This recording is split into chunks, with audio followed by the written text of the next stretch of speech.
ngeen jëf mbokk yi ñuy topp ci Sport Live 221 ñu ngi leen nuyu bu baax a baax di am kontaan ñëwaat ak yéen seen émission Actu Sport fas yéene waxtaan spécial Ligue des Champions match yi amoon démb ak tamit programme match yu war a am tey Barça tey la war a jouer ak Dortmund Paris Saint-Germain war a recevoir Aston Villa waaye nag dañuy tàmbaleek ak programme match yi nga xam ne nii amoon na démb entre Bayern ak Inter de Milan Bayern daal di ñàkk ci match bi par 2-1 Arsenal daal di gagné 3-0 le Real Madrid loolu nag dañ si ñëwaat léegi ak nu mu gën a yaatoo ak suñu consultant sportif de la maison di Mamour maa ngi lay nuyu di la béggee.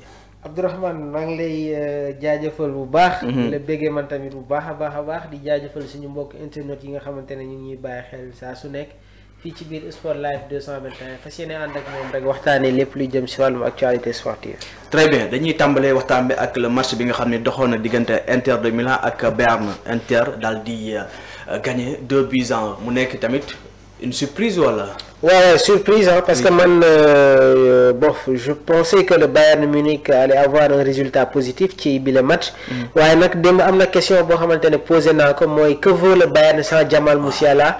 Jamal Musiala nekk le dépositaire du jeu bavarois même au niveau de la Mannschaft moom moo yor seen jeu donc démb sentir nañ ko ci animation bi parce qu'il n'y avait pas un technicien un numéro 10 qui était capable de faire des passes yoo xamante ne day casser des lignes et ñëpp xam nañ ne que Inter à travers leur schéma ak leur tactique c'est une équipe boo xamante ne ils sont toujours en bloc donc si tu n'as pas un joueur boo xamante ne am na une palette technique et aussi am na une habilité à défaire ces lignes là day nekk une complication donc Lautaro Martinez a été le premier buteur dans cette rencontre Thomas Müller qui égalise et à la 88e minute de jeu Fratesi qui marque le deuxième but en faveur des Interistes donc je pense que c'est un très bon résultat surtout match retour bi nga xamante ne war nañ ko footballé fële sa Giuseppe Meazza. alors yaa ngi suñu léegi match retour bi war a am foofu fële sa Italie Bayern daal di ñàkk ci biir dëkkam est-ce que tamit c'est pas trop compliqué pour Bayern actuellement pour mën a renverser la situation. ouais ça va être compliqué parce que sooy xool actuellement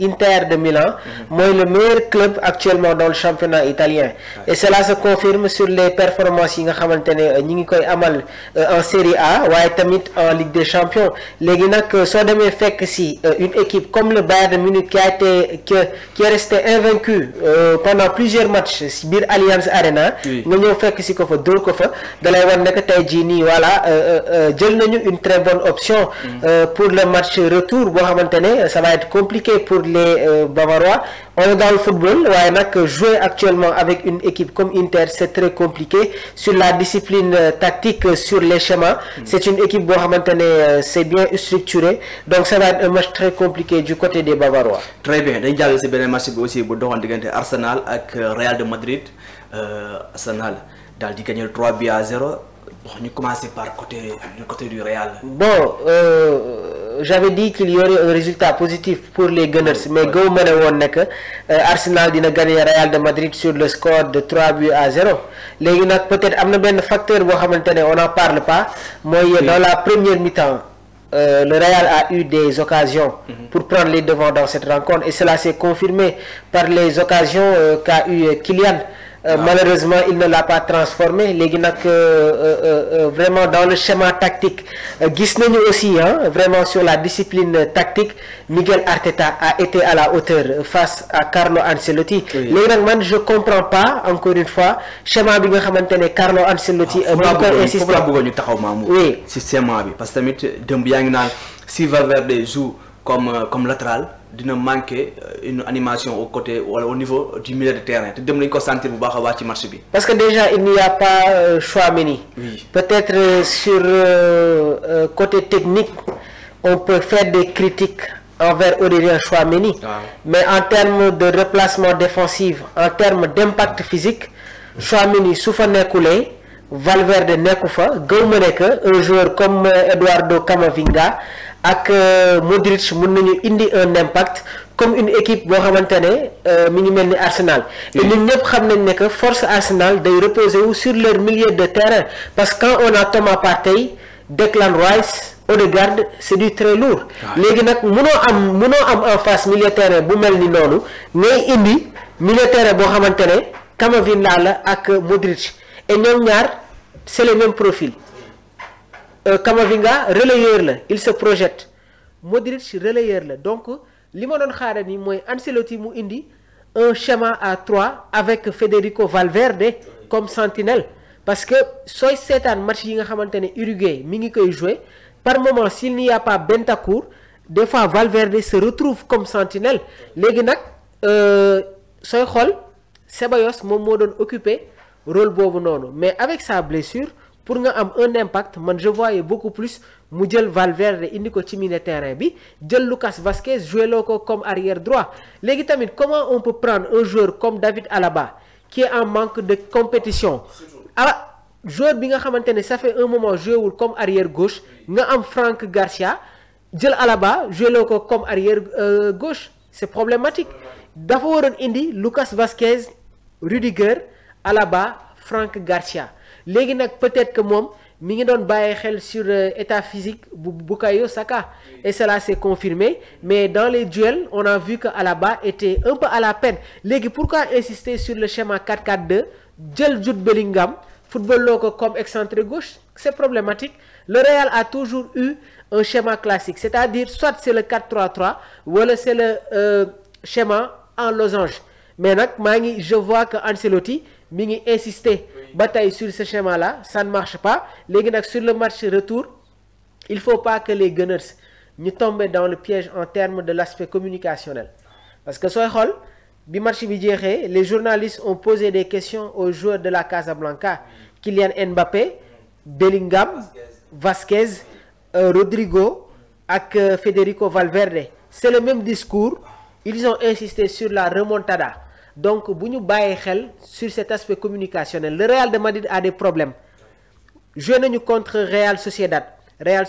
gagné leen dans les 90 minutes 3-2 bi ñu demee ci prolong yi ci la ñu gis ne que il y a eu un but de Rudiger tu vois bi ñu ñëwee contre Valence fekk si leen seen biir stade gagné leen sur le score de 2-1 tey jii le Real de Madrid joué na ak Arsenal gagné leen sur le score de 3-0 donc il y a des problèmes au niveau de cette formation merengue il ne faut pas tomber dans ce piège là léegi nag il faudra très vite rentrer dans ce match retour ne pas céder à la pression des supporters être serein et man gëm naa ne que un tacticien comme Arteta qui connaît le football espagnol qui a été un grand artisan vraiment que du football espagnol il n'aura pas de problème pour faire face à la tactique à laquelle moom la Ancelotti di employer au match retour. Très bien Mamadou avant ñu ñëw ci Arsenal lan la Real war a mën a am pour mën a espérer benn remontada ci match retour bi.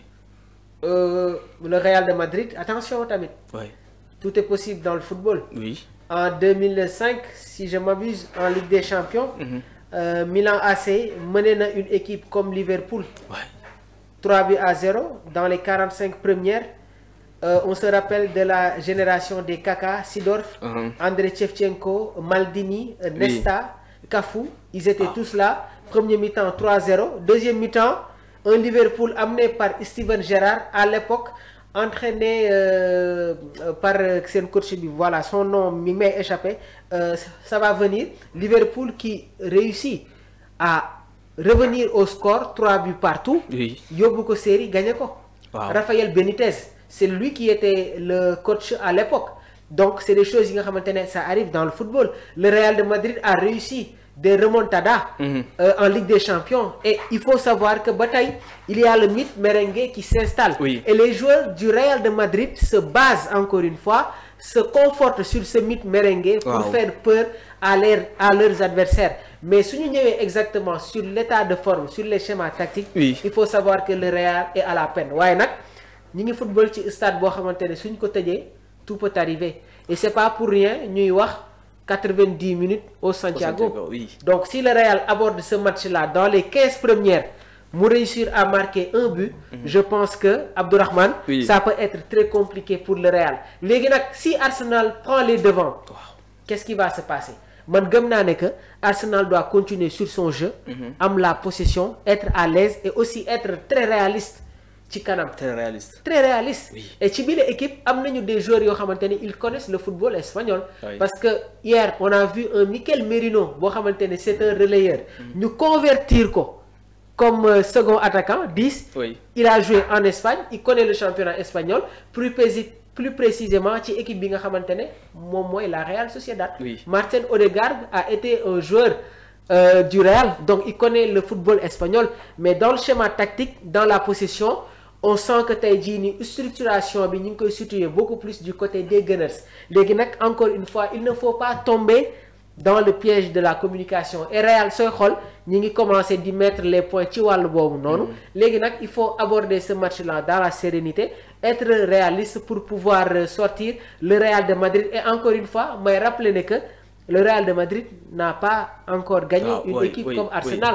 En 2006 match bi nga xamante ne joué nañ ko en Champions League, Arsenal moom moo ko fekk biir Santiago avec les Beckham, Guti Hernandez, Zinedine Zidane, ils étaient tous là. Thierry Henry qui réussit à marquer l'unique but de cette rencontre. Retour bi 0-0. Donc cela veut dire que Arsenal sur les statistiques, ils sont beaucoup plus à l'avant, donc c'est à eux aussi d'être dans cette continuité pour pouvoir sortir une équipe comme le Real de Madrid. Alors benn fait bi ma remarqué démb dans le match muy si yenn séquences yi gis nañu Real day trop défensif 8 joueurs wala 9 joueurs ci défense bi la moo mën a expliquer loolu. ci arme offensive yëpp bu ñu am. dans les 15 premières minutes. Oui. Boobu j'étais en train de regarder le match avec Madiane Diallo, moom tamit ici connaît dans le football, surtout sur les schémas tactiques. Je lui ai dit que quand le Real de Madrid a la possession, Valverde par moment moom mooy dugg ci milieu terrain bi. Mais bi ñu ñëwee entre la 17e et la 22e, Valverde occupait beaucoup plus son poste d'arrière droit. Li koy firndeel mooy les arrières yu Arsenal yi, ils avaient un apport tellement offensif. Loolu moo waral Valverde ne prenait pas trop les risques de quitter son côté droit pour ñëw au niveau du milieu. Mais comme je l'ai dit tantôt, à chaque fois que Federico Valverde day football comme arrière droit, le Real de Madrid a des problèmes pour gagner la bataille du milieu. Léegi nag man le schéma 4-4-2 bi Carlo Ancelotti bëgg a insister jël Jude Bellingham essayer ko comme excentré gauche, comme aile gauche, c'est ce que je ne comprends pas. Donc sur l'aspect tactique, moi je retrouve pas les critères et les leviers qui ont permis les années passées à Carlo Ancelotti de sortir d'une certaine situation. Abdourahmane, c'est ça la réalité. Très bien, dañu ñëw ci côté Arsenal gis nañ dem aussi ñoom ñëpp dans l'ensemble def nañ une très belle prestation, mais le joueur bi nga xam ne ni il a été sous les projecteurs, c'est Declan Rice def benn match extraordinaire. Bi muy nekk West Ham, il évoluait comme milieu défensif, comme sentinelle. Par moment am na ay match yoo xamante ne tu voyais Declan Rice jouer comme défenseur central. Bi mu ñëwee Arsenal, il y a eu une reconversion de style, c'est-à-dire Declan Rice maintenant joue beaucoup plus comme relayeur parce qu'il se projette. Et aussi sur les passes am na une capacité de faire des passes yoo xamante ne day casser des lignes. Sur l'impact physique, encore une fois je l'ai dit, day indi impact. Donc même équipe Angleterre, quand il joue avec équipe Angleterre, il ne joue plus comme sentinelle, mais il joue maintenant comme relayeur. Sauf que match bi nga xamante ne seetaan naa ko avec arrivée de Thomas Tuchel, il l'a reconverti comme sentinelle, jël Jude Bellingham football loo ko comme relayeur. Donc il a été trop bon, c'est un excellent joueur et cela s'est confirmé démb si match bi nga xamante ne il l'a fait sur 2 coups francs, il réussit à tromper le mur des merengues, tromper un gardien comme Courtois, c'est du grand style. Abdourahmane, remontada bi, tu le crois à combien de pourcents? Tout est possible dans le football, mais cette année-ci j'y crois pas trop, peut-être 25% sur une probabilité de remontada au match retour. Très bien, dañuy ñëw ci programmation match tey. Barça war na recevoir Dortmund à partir de 19h. PSG aussi war a jouer ak Aston Villa. Dañuy commencer par le match PSG ak Aston Villa. Gis nañ aussi Aston Villa ñu bëri aussi jàpp na PSG mooy favori, mais tamit bu PSG deful attention, Aston Villa mën na créer la surprise. Abdourahmane, on est dans le football. Personne ne pensait que hier, même s'il y avait une probabilité de victoire côté Gunners, que Arsenal allait s'imposer sur le score de 3-0. Démb il y avait amoon na beneen match boo xamante ne amoon na ci Allianz Arena. Le Bayern Munich qui est resté trop longtemps invaincu seen biir dëkk. Inter ñëw fekk si leen dóor leen sur le score de 2-1. Léegi nag comme je l'avais évoqué, ma question la plus préoccupante mooy que vaut le Bayern sans Jamal. Tey jii nag am na match boo xamante ne dina opposer le Barcelone avec le BFAOB. Déjà, quand je vois les compositions probables, je me dis que d'emblée, le Barça va s'en sortir. Parce que ils sont au complet. Pau Cubarsí, Martinez, Alex Balde, Jules Koundé. Au milieu de terrain, quand tu as Francky, Gavi, Pedri, Lamine Yamal, Rafinha, Robert Lewandowski, qui a été joueur du Borussia Dortmund avant Mouidem au Bayern. Donc ça va être un match il y aura de l'aspect tactique. Côté Dortmund, Mani Sogo Gisni Sen Compo, Rayson, Aton, Emre Can, Svensson. Bon, c'est une charnière bon, ils sont tous là parce qu'il y a déjà Souley, Ben Sebaini, donc ça va être un bon match. Mais attention au Barça, par moment ils sont en train de perdre quelques repères.